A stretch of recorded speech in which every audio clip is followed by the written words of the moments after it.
Coming up on Good Morning Waverly, the government has been shut down since Tuesday. We'll explain how it's affecting us here in Waverly. And we'll take a look at the largest draft horse sale in the nation and what it means for local businesses. And we have some stormy skies headed our way. Stay tuned for our full forecast.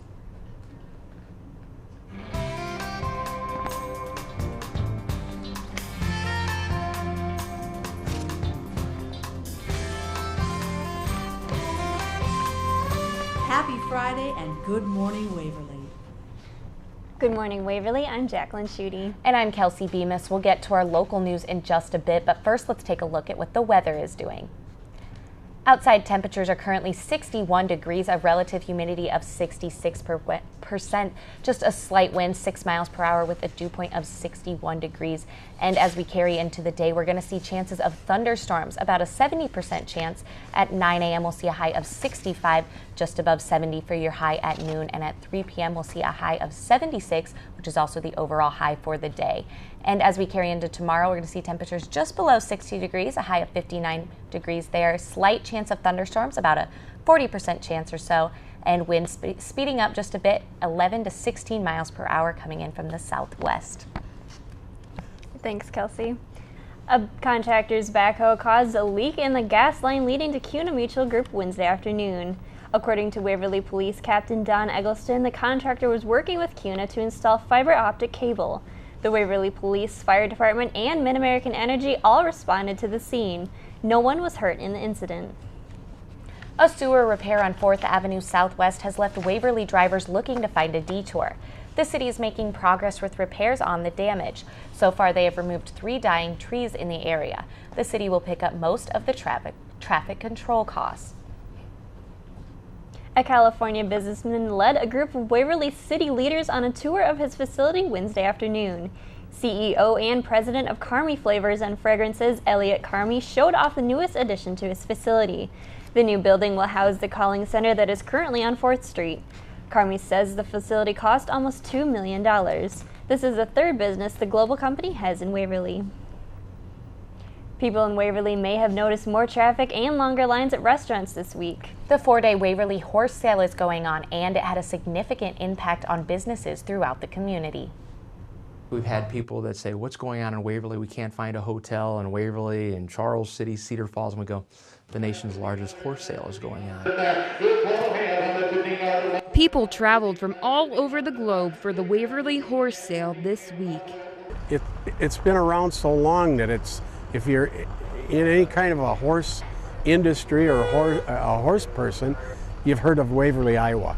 Thousands of people come to Waverly in the spring and fall for the horse sale. But what makes Waverly stand apart from other horse sales and auctions? A lot of people come because you can go out and see quarter horses or race horses, but you usually don't get to see the big draft working horses that are here at the sale. You look in the sale catalog and you see that there's people come from all over the United States and Canada to the sale here because it's one of the biggest attractions for draft horses in the country. Well, it's a nice, comfortable little town, easy to get around, and sometimes a little hard to find a motel room because this sale brings a lot of people from all over the United States and probably some foreign countries. With people coming from all over, the Waverly Horse Sale gives Waverly the opportunity to showcase their businesses. The Waverly Horse Sale is a huge economic impact from the standpoint people stay in our hotels, they eat in our restaurants, and they fill up at our gas stations. The 2 weeks of horse sale every year are our 2 busiest weeks of the year. We see 1,000 people in here during those days. Even though it's busy, business owners such as Gents enjoy seeing the new faces that the Waverly Horse Sale brings to town.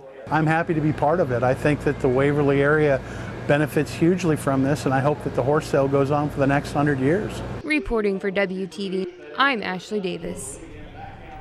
The Waverly Horse Sale happens twice a year and will be back in session in the spring. And coming up next on Good Morning Waverly, Bremer County Magistrate Karen Thalacker will be joining to explain what the government shutdown really means.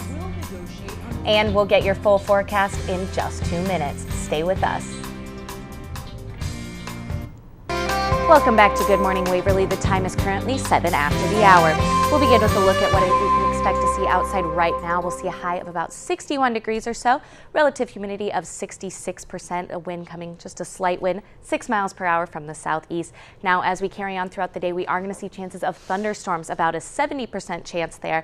We'll see a high of about 72 around 3 p.m. today. And as we carry into tonight, we'll see a high of 57. Once again, some chances for thunderstorm there. It'll be a high of about a 60% chance.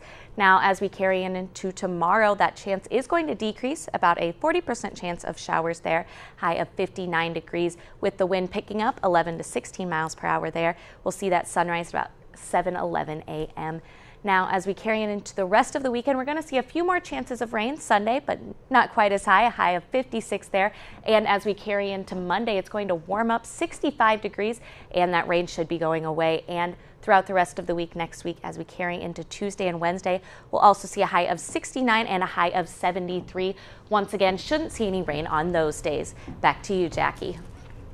Thanks, Kelsey. Joining us now is Bremer County Magistrate Karen Thalacker. Karen is also government correspondent for KWWL and is here to explain to us what the government shutdown means for us here in Waverly. Thanks for joining us, Karen. Welcome. So first of all, can you explain just what is the government shutdown? What's going on? Okay, the government's fiscal year ends September 30th. And so they need a new budget by October 1st. And what happened is the Senate sent over what they call a continuing resolution to the House that was what they call a clean CR. CR stands for Continuing Resolution, which funded the government through December 15th. And the House of Representatives said that they would not agree to that because they want concessions made by the President on the Affordable Care Act, also known as Obamacare. And how are people being affected here in Waverly by that?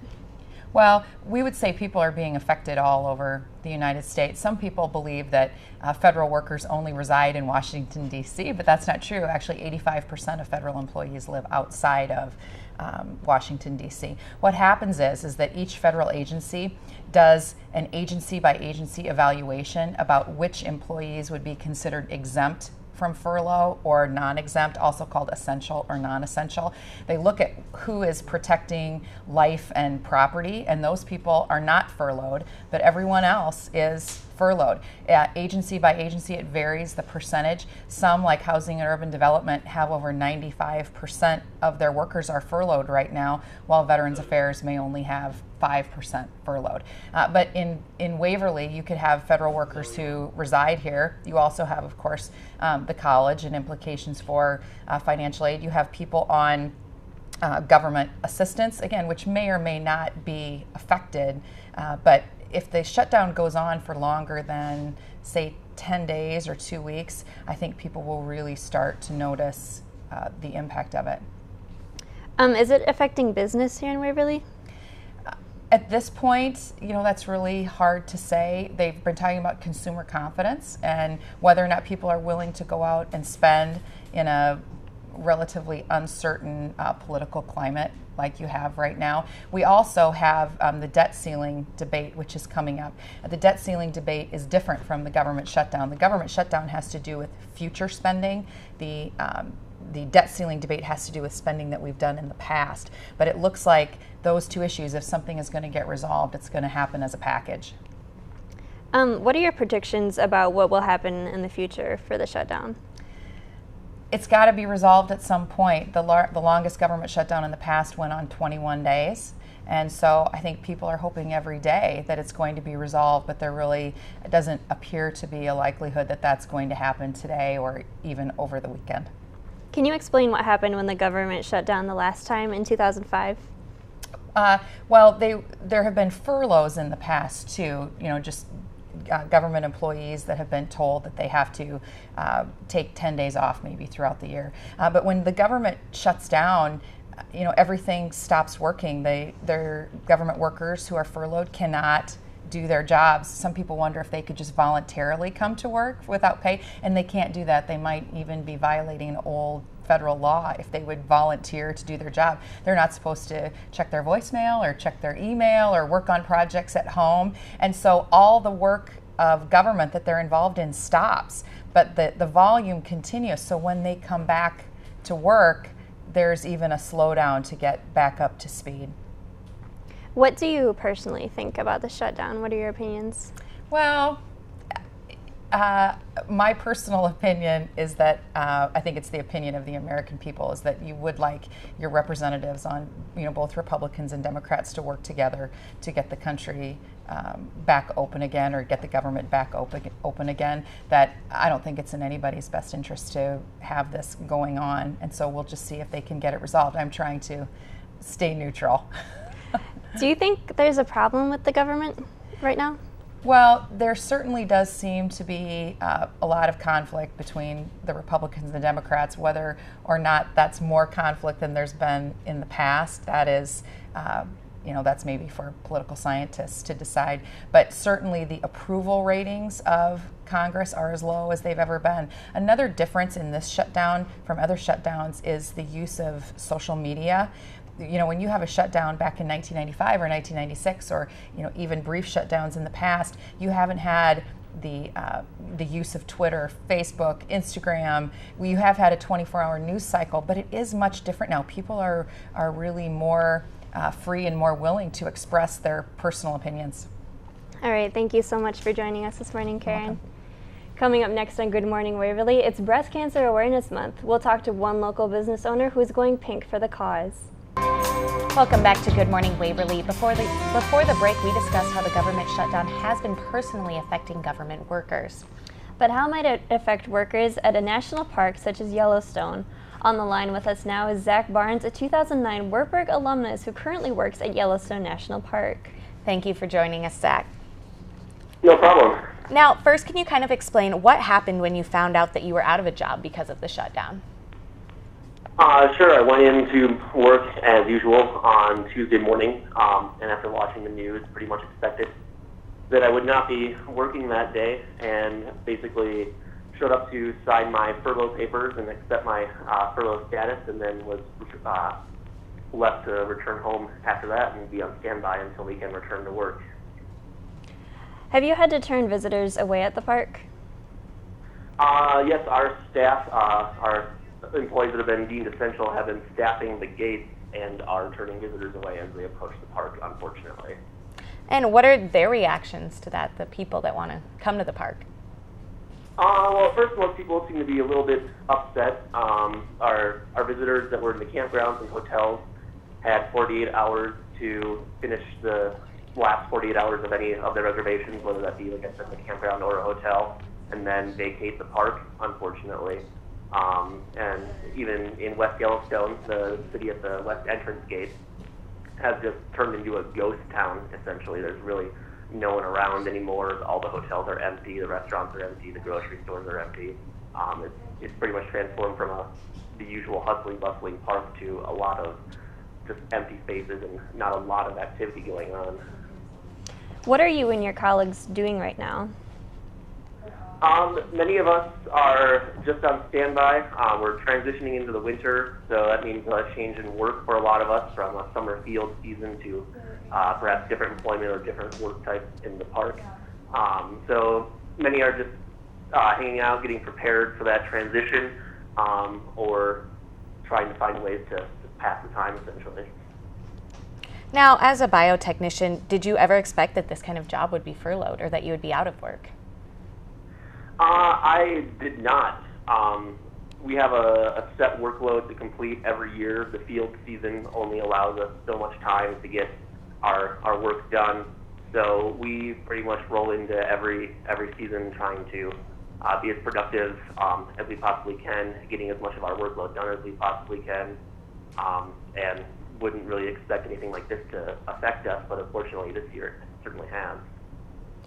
What does the future look like for you and your employees?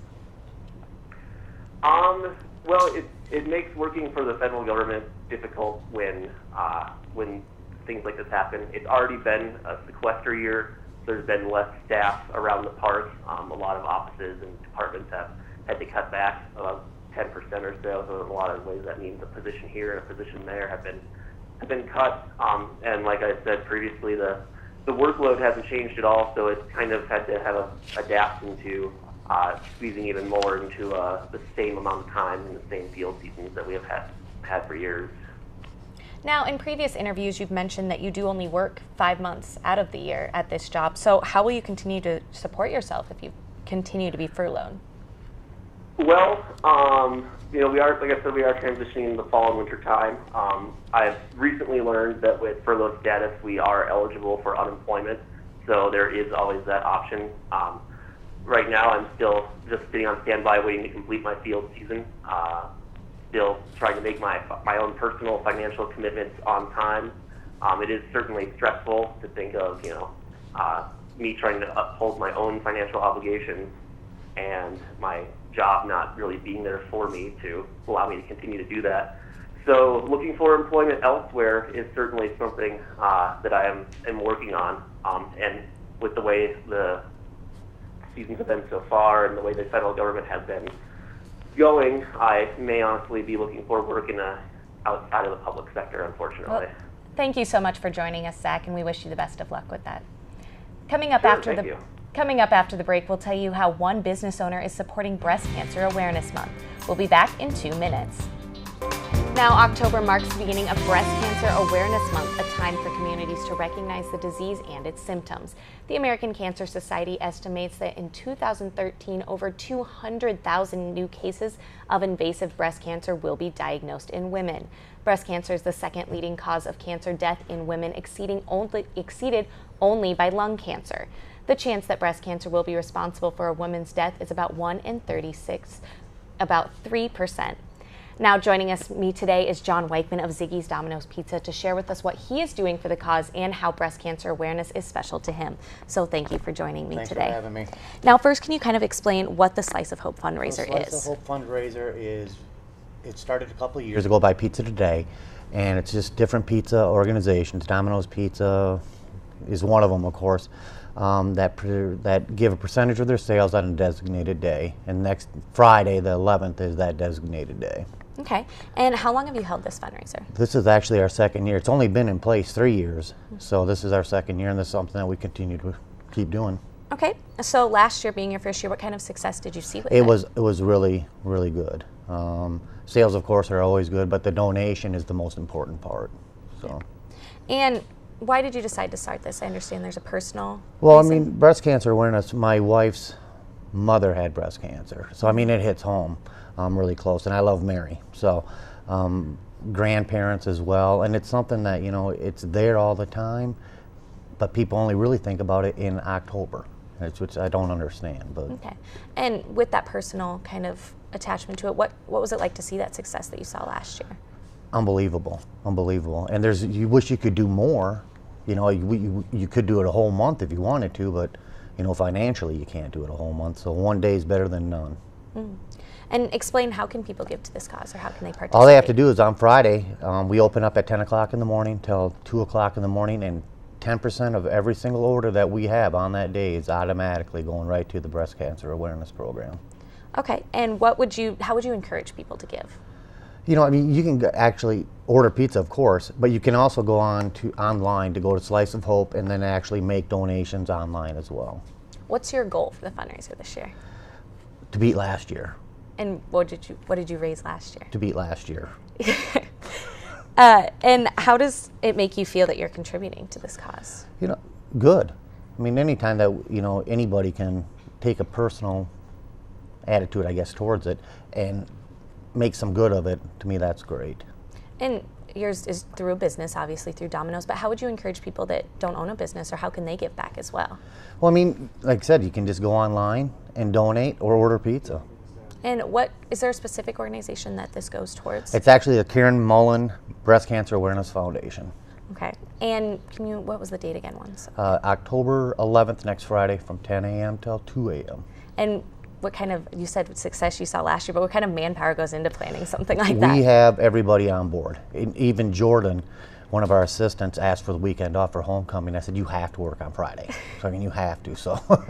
And do you expect to see, do the orders increase on that day? Oh yeah, during lunchtime we actually see a 40 to 50% increase just during lunch, which is natural because of the hospitals and the clinics and stuff like that, so. How can people find more about this cause? Is it online? Are there other places? Slice of Hope, that's where I send everybody, and it's right there. Is it on a Facebook page as well? Or is there they do have a Facebook and Twitter and all those other accounts, but I I'm old-fashioned. I just go online, slice of hope. All right, well, thank you for joining us You today bet. and wish you best of luck with Thanks a your lot. fundraiser. Now, in 2 minutes, we'll tell you how you can give back to the pink cause as well. You're watching Good Morning Waverly. Welcome back to Good Morning Waverly. The Waverly community will honor a man prominent to the construction of the Waverly Rail Trail this weekend. At 9 in the morning on Saturday, a plaque recognizing Dr. Jim Rath will be installed at the trailhead behind Quickstar East. Rath served as the chair of the Waverly Rail Trail Steering Community for 14 years. He has also volunteered his time for maintenance and special events on the trail since it opened in 1999. A continental breakfast will be served at the Lions Shelter following the ceremony. When I think about how the Waverly Rail Trail came into being and how it's been supported and maintained from its inception in '99 until today, I always think of Dr. Jim Rath. And if you're looking to be a part of Breast Cancer Awareness Month, there's plenty of events going on in the Cedar Valley this weekend. Saturday is the 7th annual Pink Ribbon Run on Main Street in Cedar Falls. Runners will get decked out in pink gear and can get Panera bagels and prizes at the end of the race. Registration is $30. That race is hosted by the Beyond Pink team, and they are celebrating 25 years of service to the Cedar Valley. Now let's take one more look at that weather that we can expect to see throughout the day and this weekend. Now today we are going to see chances of storms, about a 70% chance of thunderstorms throughout the day. At 9 a.m. we'll see a high of 65 degrees. At noon we'll see a high of just above 70, and we'll reach our high for the day at 3 p.m., 76 degrees there. And as we carry into tomorrow, we'll see severe thunderstorms as well. That chance will decrease, about a 40% chance there, 57 for the high, and that wind's going to pick up to about 11 to 16 miles per hour. And as we carry into the rest of the day, or rest of the weekend, we can see highs of about 56, 65 for your high on Monday, and it's going to finally get sunny as we carry into the early next week. Sounds like a good weekend. Thanks again for watching Good Morning Waverly. We hope to see you again next week. Have a great day, Waverly.